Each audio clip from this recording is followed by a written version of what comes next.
ओम भूर्भुवस्वः तत्सवितुर्वरेण्यं भर्गो देवस्य धीमहि धियो यो नः प्रचोदयात्।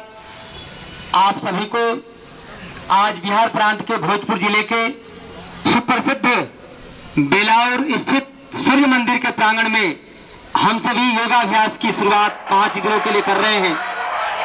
तो एक बार हम सभी ये वक्रासन का अभ्यास करेंगे। तो आइए दोनों पैरों को सीधा कर लेते हैं, दाहिने पैर को मोड़ लेते हैं मेरी तरफ। अब जो पैर मोड़े हैं ना वो हाथ पीछे रहेगा। अब जो पैर खड़ा है वो हाथ सीधे की तरफ लगाएंगे और पेट को मोड़ेंगे और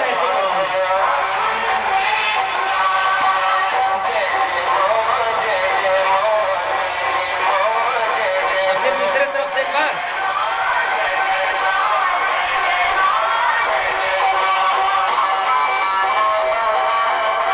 अब मिलकर अभ्यास करते हैं।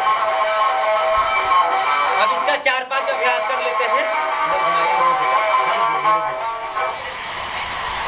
भजन के साथ करेंगे, माँ भगवती का भजन बज रहा है, बढ़िया है, और सुनते हुए करेंगे अभ्यास। 3 बार 4 बार अभ्यास करेंगे। यही दोनों पैरों को मोड़ा, दाहिना पैर को मोड़ लिया, दाहिने हाथ को पीछे ले गए, बाएं हाथ को अंदर से घुसाया और एक केवली को घुटने पे लगा करके और पेट को मरोड़ते हैं। कसिया मर दे तो पा 50%। बाएं पैर को मोड़ा, जिस पैर को मोड़ना है तो उस हाथ को पीछे ले जाएंगे। बाएं पैर को मोड़ा तो बाएं हाथ पीछे गया, दाहिने हाथ को अंदर से घुसाया और केवली को घुटने पे रख करके मरोड़ते हैं कपड़े की तरह, और ये हाथ जा करके और पैर को पकड़ लेगा और ये पूरा गर्दन की तरफ रहेगा।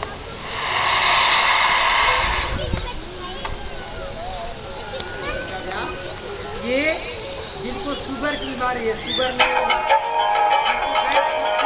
वो गैस, जिनको भूख नहीं लगता उनको भूख लगेगा, जिनको पचता नहीं उनको पचेगा, और जिनको शौच करने में दिक्कत होती है तो उनको शौच भी बढ़िया होगा। समझ गए? अब अगला अभ्यास कर लेते हैं गोमुख आसन का। बाएं पैर पे बैठ जाते हैं, बाएं पैर की एड़ी पर, और दाहिने पैर को ऊपर से रख लेते हैं।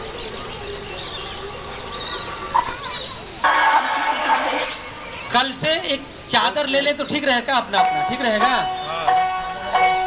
गमछा या चादर ले लेंगे तो ठीक रहेगा। तो आइए, अब ये जो पैर ऊपर है इसका नाम है गोमुख आसन।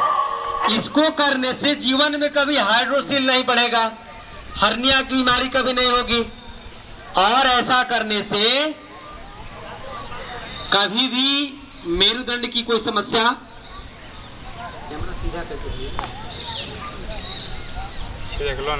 और ऐसा करने से उबड़पन की समस्या किसी को नहीं होगी और हृदय मजबूत होता है। चाहिए एक बार इसका अभ्यास कर लेते हैं। जो पैर ऊपर है वो हाथ ऊपर, और जो हाथ पैर नीचे वो हाथ नीचे करके ऐसे कर लिया। बहुत बढ़िया अभ्यास।